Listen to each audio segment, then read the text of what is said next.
So it's been about a week since Adam Orth decided to fire his opinions on Twitter, and since then, he has been let go from Microsoft, and he now has to deal with unemployment. Oh, the irony! Also during this time, I created a new term on my channel, which I did not think was going to catch on at all. That would, of course, be Asperger's. People just love those Asperger's. Can I have some cheese with my Asperger? A quarter-pounder Asperger? A big ass with extra Big Mac sauce? You know what I'm talking. Okay, that's about as far as I'm going to go with that. Let's get back on topic here. Adam Orth no longer works for Microsoft. And my question is, did this have to happen? Did this conclusion have to happen? I don't know if he was let go or resigned or mutual agreement, whatever it was, he no longer works for them. Did this have to happen? In my opinion, yes it did. It does, on the one hand, it does suck that a guy had to lose his job over something so small and petty. But we have to look at the whole picture here.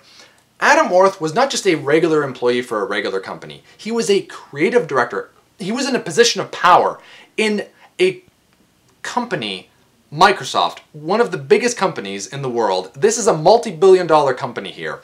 And he decided to use Twitter, a social media hub, where the sole purpose of the entire site is to express your thoughts and opinions to the world, for the world to see. How did he not see this coming? Everything is so intertwined and interconnected here, and the amount of irony in this is just mind-boggling. Adam Orth could not deal with all the drama about everyone saying that, you know, the Xbox is always going to be on. So he just says, okay, I don't want to deal with this, so I'm going to make this clever remark about how he doesn't understand the drama and everyone else has to deal with it.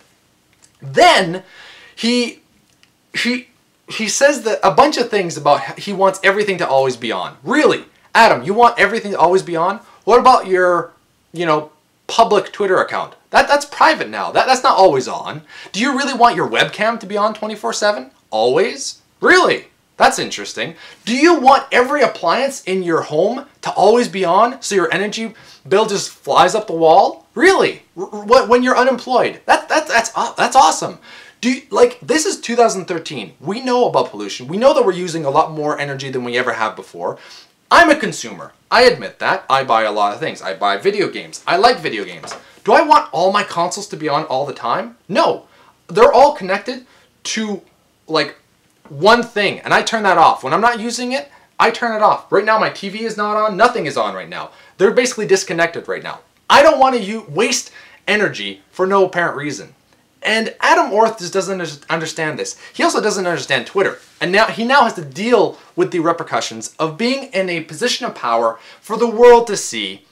And the conclusion was Microsoft had to let him go. He could not work for Microsoft. For Microsoft to look in a positive light from this and come back from this, they had to part ways from Adam Orth. He was all the negative. If anybody didn't buy an Xbox 720 because of this comment, it would be because of Adam Orth. The only way that Microsoft could maybe bring them back would be saying, well, you know that guy that was being a big douchebag to the consumers of their products, we let him go. We didn't agree with his opinions, we didn't agree with his thoughts, we let him go. He's no longer with us. We did pretty much the worst thing we possibly could to this guy. He's done. He's off our hands now. So I'm very happy that Microsoft did this. I don't know if it was I'm just happy that he no longer works for Microsoft, because that gives he was a stain on Microsoft. This stain will always kind of be there, but they have at least washed the most part of it off. That's just my opinion. So you've been Bearded In. Thanks for watching, everyone. Let me know in the comments below what your thoughts are on this. Did Adam Orth really deserve to lose his job? Do you, for some random reason, does anybody agree with Adam Orth? Are you kind of happy that Microsoft is no longer, you know, dealing with Adam Orth? Does that make you kind of think, okay, well, you know, I was very upset about the whole Adam Orth thing, and I was swearing I was never going to buy an Xbox 720, but now you're like, well, Microsoft at least got rid of him. Are you kind of on the fence now? I don't know what I'm going to do about the Xbox 720. I'm not going to be picking it up on day one anymore. When Halo 5 comes out, we'll see. So you've been Bearded In. I'm going to be doing a live stream tomorrow for those of you that like my live streams, and I said you've been Bearded In like 3 times, so Asperger Bearded.